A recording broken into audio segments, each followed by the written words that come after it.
السلام علیکم دوستوں، کیسے ہیں آپ سب؟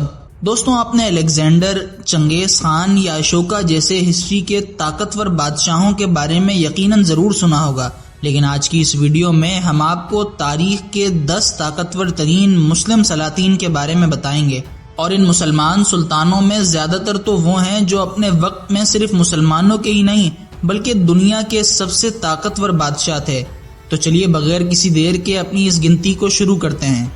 نمبر 10، سلطان محمد فاتح۔ محمد ثانی، جنہیں سلطان محمد فاتح کے نام سے بھی جانا جاتا ہے، ان کی پیدائش 30 مارچ 1432 عیسوی کو ہوئی۔ یہ سلطنت عثمانیہ کے 7ویں اور طاقتور ترین سلطانوں میں سے ایک تھے۔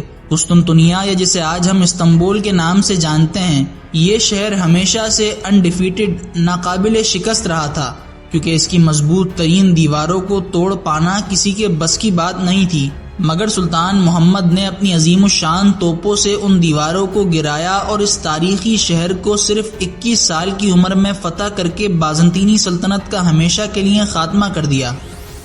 نمبر 9، سلطان علاء الدین خلجی۔ علاء الدین خلجی ہندوستان میں خلجی خاندان کے دوسرے اور سب سے طاقتور سلطان تھے۔ سلطان علاء الدین نے 1295 عیسوی میں دہلی سلطنت کا تخت سنبھالا۔ یہ وہی وقت تھا جس وقت ہندوستان پر منگولوں کا خطرہ منڈلا رہا تھا۔ انہوں نے اپنی فوج کو مضبوط بنایا اور منگول جس طریقے سے جنگ لڑا کرتے تھے اسی طریقے سے لڑ کر انہیں ہی شکست دی اور ہندوستان کو منگولوں کی آندھی سے محفوظ کیا۔ نمبر 8، سلطان ملک شاہ۔ جلال الدولہ ملک شاہ المعروف ملک شاہ اول، یہ 1072 سے 1092 عیسوی تک سلجوقی سلطنت کے سلطان رہے۔ ملک شاہ کا دور علمی ترقی اور خوشحالی کا دور تھا۔ وہ بلا کے بہادر اور ذہین سلطان تھے۔ انہوں نے دمشق اور شام کو فتح کرنے کے ساتھ ساتھ بہت سے اہم قلعے عیسائیوں سے چھین لیے تھے۔ ان کا دور ہر اعتبار سے سنہرا دور تھا، لیکن 1092 میں ان کی وفات کے بعد سلجوقی سلطنت مختلف حصوں میں تقسیم ہو گئی اور ان کی لڑائیوں کا فائدہ اٹھاتے ہوئے عیسائیوں نے صلیبی جنگ کا آغاز کیا اور بیت المقدس مسلمانوں سے چھین لیا۔ نمبر 7، شاہ عباس۔ شاہ عباس یا عباس اول، یہ صفوی سلطنت کے سب سے طاقتور بادشاہ تھے۔ ان کی پیدائش 17 جنوری 1571 سن عیسوی میں ہوئی۔ ان کا دور سلطنت صفویہ کا عہد زریں تھا۔ نمبر 6، سلطان محمود غزنوی۔ محمود غزنوی سلطنت کے پہلے ترک سلطان تھے۔ غزنوی سلطنت عالم اسلام کی ایک عظیم الشان سلطنت تھی، جس کی سرحدیں بخارا اور شمال مغربی ایران سے ہندوستان اور خلیج فارس تک پھیلی ہوئی تھی۔ سلطان محمود غزنوی تاریخ کے پہلے حکمران تھے جنہوں نے سلطان کا لقب اختیار کیا۔ محمود غزنوی نے اپنے والد کی وفات کے بعد 998 عیسوی میں تخت سنبھالا اور اپنی سلطنت کی سرحدوں کو وسعت دینا شروع کی۔ عباسی خلیفہ نے انہیں یمین الدولہ کا خطاب دیا۔ محمود غزنوی نے ہندوستان پر 17 حملے کیے، جن میں سب سے مشہور حملہ وہ ہے جو انہوں نے سومنات پر کیا تھا۔ سومنات کی اس جنگ میں ہندوستان کے طول و عرض سے کئی راجوں نے شرکت کی، لیکن کوئی بھی محمود غزنوی کی فوج کے سامنے ٹک نہ سکا اور بالآخر سومنات فتح ہوا۔ اسی طرح 1027 عیسوی میں ہندوؤں کو ایک جنگ میں شکست دینے کے بعد سلطان محمود غزنوی بیمار پڑ گئے اور 1030 میں 59 سال کی عمر میں وفات پا گئے۔ نمبر 5، ظہیر الدین بابر۔ 21 اپریل 1526، یہ وہ دن ہے جس دن ظہیر الدین بابر اور ابراہیم لودھی کے درمیان پانی پت کی پہلی جنگ ہوئی۔ لودھی کی 1 لاکھ فوج کے سامنے بابر کے سپاہیوں کی تعداد محض 12,000 تھی، مگر جب جنگ شروع ہوئی تو کم تعداد ہونے کے باوجود بابر نے ابراہیم لودھی کو شکست دی اور ہندوستان میں مغل سلطنت کی بنیاد رکھی، جو پھر تقریباً 400 سالوں تک بر صغیر پر حکومت کرتی رہی۔ نمبر 4، سلطان سلیم اول۔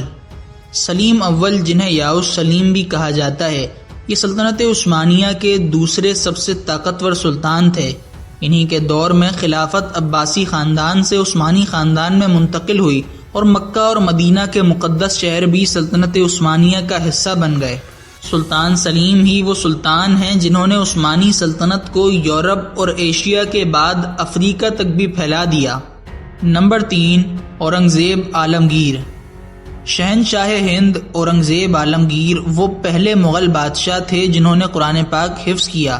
جوانی میں ہی اورنگزیب نے اپنے باپ شاہ جہاں سے حکومت لے لی تھی۔ اورنگزیب نے بادشاہ بنتے ہی اسلامی احکامات کا نفاذ کیا، شراب، ناچ گانا اور غیر شرعی رسموں پر پابندی لگا دی۔ پھر عالمگیر نے ابھرتی ہوئی مراٹھا سلطنت کے خلاف کامیاب فوج کشی کی، جس میں انہیں فتح حاصل ہوئی۔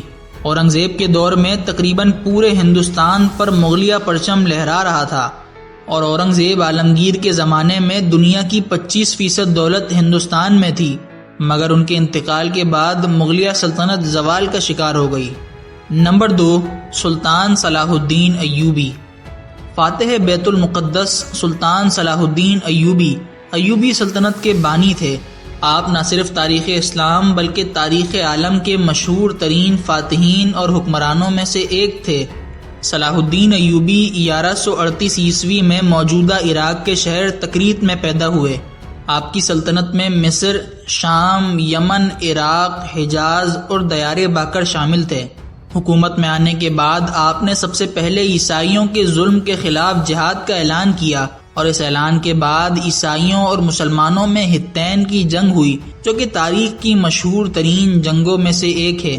اس جنگ میں سلطان صلاح الدین ایوبی کو فتح حاصل ہوئی اور تقریباً 30,000 عیسائی مارے گئے۔ اس عظیم الشان فتح کے بعد بیت المقدس کی آزادی آسان ہو گئی تھی، لہٰذا سلطان نے 1187 عیسوی میں بیت المقدس کو بھی عیسائیوں سے آزاد کرا لیا اور تاریخ میں اپنا نام ہمیشہ کے لیے امر کر لیا۔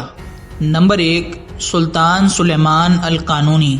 سلطان سلیمان، جنہیں سلیمان قانونی اور سلیمان عالی شان کے ناموں سے یاد کیا جاتا ہے، آپ سلطنت عثمانیہ کے 10ویں اور تاریخ کے سب سے طاقتور ترین ترک سلطان تھے۔ آپ کے عدل و انصاف اور بے مثال صلاحیتوں ہی کی بدولت سلطنت عثمانیہ دنیا کی طاقتور ترین سلطنت بن چکی تھی۔ آپ کا دور سلطنت عثمانیہ کے عروج کا دور تھا، جو کہ آپ کے ساتھ ہی ختم ہو گیا، اور پھر کبھی بھی سلطنت کی سرحدوں میں اضافہ نہ ہو سکا، بلکہ بعد کے سلاطین سلطنت کے کچھ حصے دشمنوں کے ہاتھوں گوا بیٹھے۔